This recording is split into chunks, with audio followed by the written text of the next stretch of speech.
O grupo de fisiologia de animais aquáticos da Amazônia surgiu em 1998, junto ao Departamento de Ciências Fisiológicas, Instituto de Ciências Biológicas.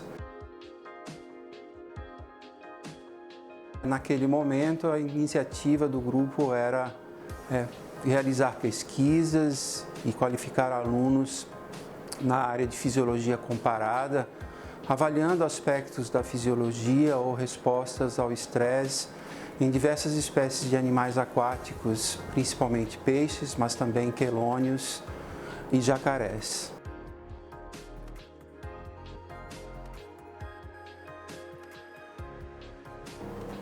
O objetivo desse grupo é realizar pesquisas, gerar conhecimento na área de fisiologia e comportamento animal, utilizando diversas espécies de peixes, tanto aquelas destinadas ao consumo, assim como também em outras espécies de interesse ornamental, como os ciclídeos amazônicos e as arraias de água doce, as famosas arraias com ferrão, que existem ao longo da bacia amazônica. Alguns desses trabalhos que estão sendo desenvolvidos atualmente pelo nosso grupo de pesquisa serão apresentados pelos nossos discentes, que mostrarão com mais detalhes os objetivos e a relevância desses estudos para o desenvolvimento da fisiologia e do comportamento na área de animais aquáticos da Amazônia.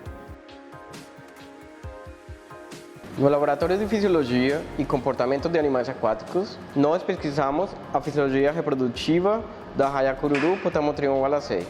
Com a ajuda de ferramentas fisiológicas, como as análises imunoenzimáticas e com ferramentas como a da histologia e microscopia eletrônica, nós estudamos como o comportamento dos hormônios esteroides acontece durante o desenvolvimento gonadal desta arraia.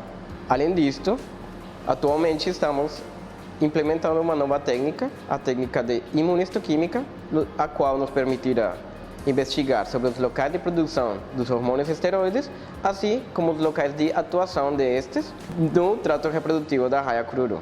Com esses estudos, pretendemos contribuir para o conhecimento da fisiologia e endocrinologia reprodutiva dos elasmobrânquios de água doce. Um dos fatores ambientais de forte influência em ambientes aquáticos amazônicos é a variação da taxa de oxigênio dissolvido na água, que podem ocorrer sazonalmente, por exemplo, em decorrência do período de cheia e seca dos rios, mas que também podem ser diárias devido às altas temperaturas e o nosso clima equatorial e também as características dos nossos rios. Essas condições podem ocasionar a baixa concentração de oxigênio dissolvido na água, que chamamos de hipóxia. Nessas condições, algumas espécies de peixe realizam a respiração superficial aquática, que é a subida na camada mais superficial da água, na qual há mais concentração de oxigênio do que as águas mais profundas. Esse comportamento está bem documentado em peixes teleórticos, mas não há publicações que relatem em elasmobrânquios. Embora alguns pesquisadores e ribeirinhos relatem de modo informal esse comportamento em algumas espécies de arraias amazônicas, como é o caso da arraia cururu, a Potamotrigo wallacei. Assim, nosso trabalho visa descrever esse comportamento de respiração superficial aquática nesta espécie e entender quais os mecanismos fisiológicos que permitem que este animal seja tão resistente à hipóxia.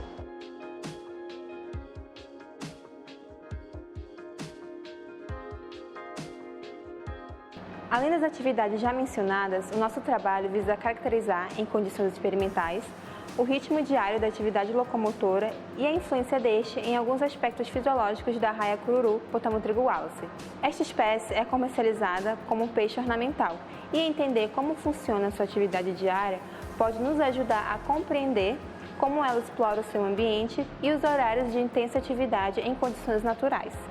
Essas informações ajudam na adequação das práticas de manejo dessa espécie em ambiente controlado, além de fornecer subsídios que contribuam para estratégias de conservação, já que o ambiente dessa espécie vem sendo crescentemente degradado. O grupo tem contribuído, então, para a formação de dezenas de alunos, tanto na graduação como na pós-graduação, e isso nos orgulha muito. Além disso, tem contribuído de forma direta e bastante significativa na geração do conhecimento em ciência e tecnologia e inovação, contribuindo assim para a transferência desse conhecimento para o setor produtivo, para as áreas de interesse existentes, especialmente aqui no estado do Amazonas. Também desenvolvemos trabalhos relacionados ao estudo de fatores moduladores de parâmetros fisiológicos e comportamentais em peixes amazônicos, tais como matrinchã, tambaqui e ciclídeos de interesse ornamental.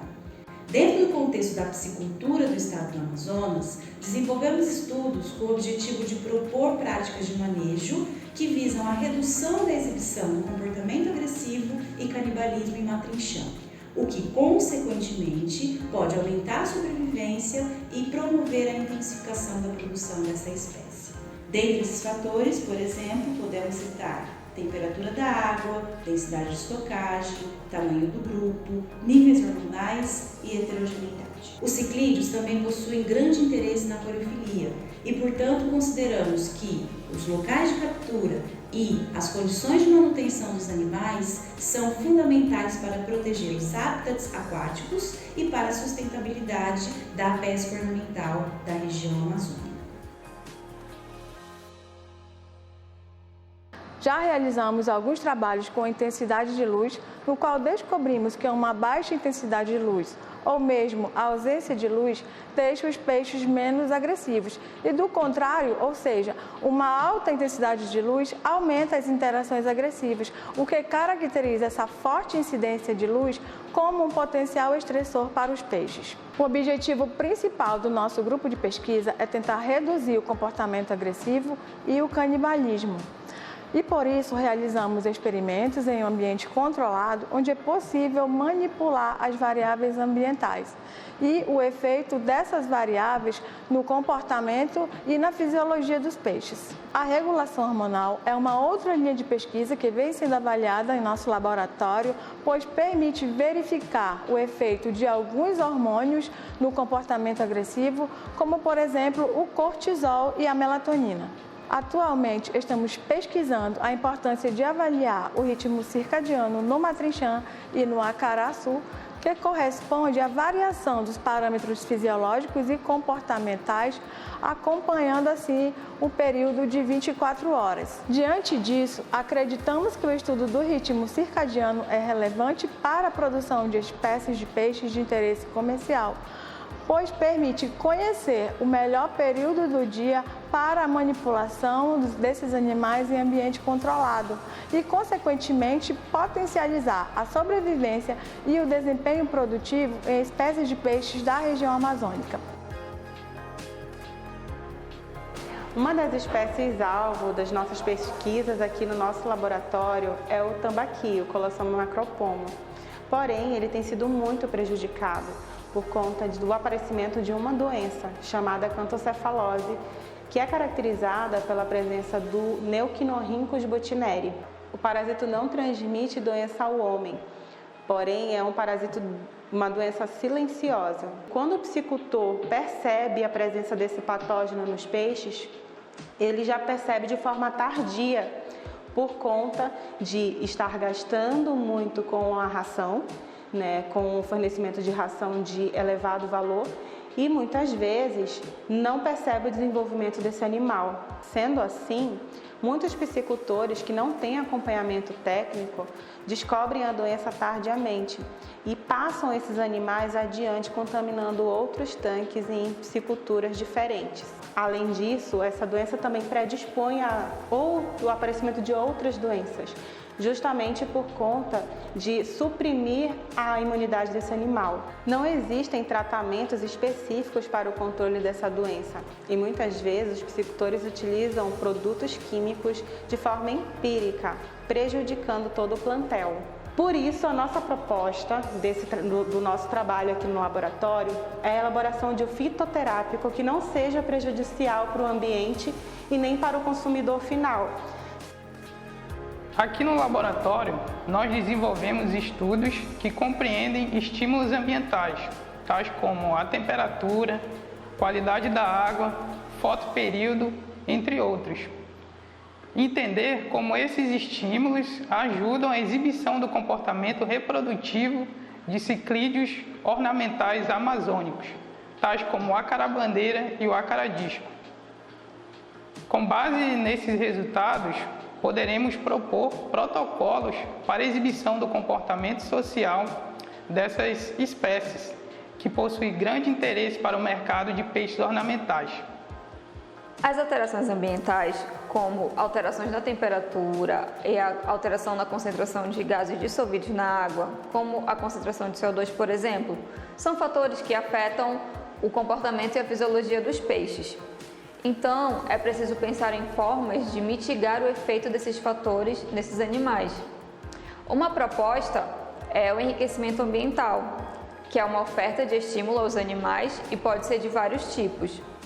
Nos nossos estudos, nós utilizamos o enriquecimento físico, que é nada mais do que a adição de estruturas ao ambiente dos animais. Podem ser canos, pedras, plantas, troncos, estruturas que os peixes considerem um recurso que pode ser utilizado como abrigo, por exemplo. Para isso, nós utilizamos ciclídeos ornamentais amazônicos, que foram mantidos em diferentes cenários ambientais que simulam as mudanças climáticas previstas para os próximos anos. Foi observado que o aumento da temperatura e do CO2 na água afetou o comportamento agressivo desses animais. No contexto atual, é importante estudar o efeito das mudanças climáticas nos peixes e saber como esses animais vão responder aos estímulos ambientais fornecidos, para que sejam pensadas quais medidas mitigatórias serão tomadas para a conservação das espécies, principalmente das espécies de interesse econômico, como as espécies de peixes ornamentais da Amazônia.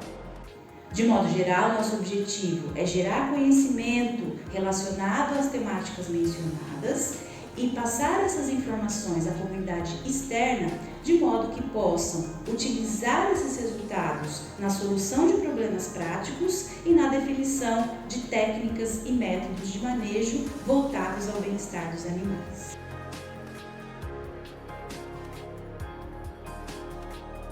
Nós também desenvolvemos trabalhos na Estação de Agricultura da Fazenda Experimental da UFAM, especificamente estudos direcionados à reprodução e à larvicultura de matrinchã.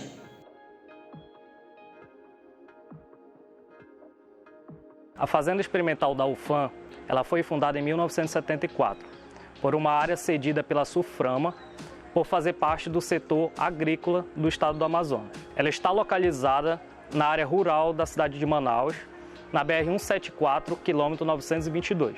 Ocupa uma área de 3.000 hectares e conta com instalações para ações de campo de ensino, pesquisa e extensão. Dentre as instalações, tem-se alojamentos, refeitório, auditórios, salas de aula, laboratórios e os setores de produção. A Fazenda Experimental da UFAM possui um laboratório de reprodução de espécies nativas, com um galpão de reprodução, sala de incubadoras, com 2 hectares de lâmina d'água distribuídas em 32 viveiros escavados. Nesses viveiros são mantidos juvenis e adultos de matrinchã e tambaqui que são utilizados em experimentos de reprodução e larvicultura. Além disso, temos alguns exemplares de surubim, onde temos a perspectiva de iniciar estudos sobre os fatores moduladores do canibalismo desta espécie que apresenta hábito noturno.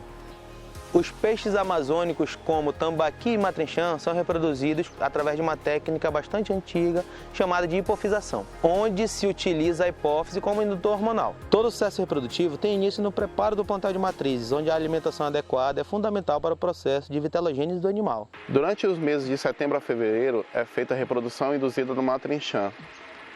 Sendo assim, são selecionadas fêmeas, onde as suas características são ventre abaulado, papila urogenital avermelhada. E nos machos é observada a presença do líquido seminal, com uma leve pressão abdominal. Após a seleção das matrizes, os animais são levados ao laboratório de reprodução, onde é calculado a quantidade de hormônio a ser aplicado. A primeira dose a ser aplicada nas fêmeas é calculada como a metade do peso animal. É 0,5 miligramas por quilograma de hormônio por quilograma de animal. A segunda dose é aplicada 6 a 12 horas depois, que é 5 miligramas de hipófise para cada quilo do animal. Nos machos é aplicado 1 miligrama por quilo, no mesmo momento da segunda dose das fêmeas. Após geralmente 5 horas da aplicação da segunda dose, ocorre a liberação dos zoócitos. Após essa observação, o animal deve ser removido da água e feito o processo de extrusão, que consiste em fazer a massagem abdominal na fêmea e acondicionar os zoócitos em bacias limpas. Sem água é feita também a pesagem. Logo em seguida deve-se inserir junto aos zoócitos o sêmen dos machos e fazer uma mistura para facilitar a fecundação. Após 2 minutos de mistura entre o sêmen e os zoócitos, se insere água com volume de 4 vezes acima da quantidade dos zoócitos, visando ativar os espermatozoides. Aguardamos em média 10 minutos com os ovos na bacia, fazendo o processo de hidratação. Após isso, os ovos são acondicionados nas incubadoras na densidade de 1 grama de ovo por litro e após 7 horas de incubação fazemos o cálculo da fertilização para saber em porcentagem qual quantidade de ovos estão vigorando. Após 11 horas da incubação é feito o cálculo da taxa de eclosão, onde podemos fazer uma estimativa da quantidade de larvas que temos dentro de cada incubadora. E por fim, após 36 horas da eclosão, os animais são liberados nos viveiros escavados.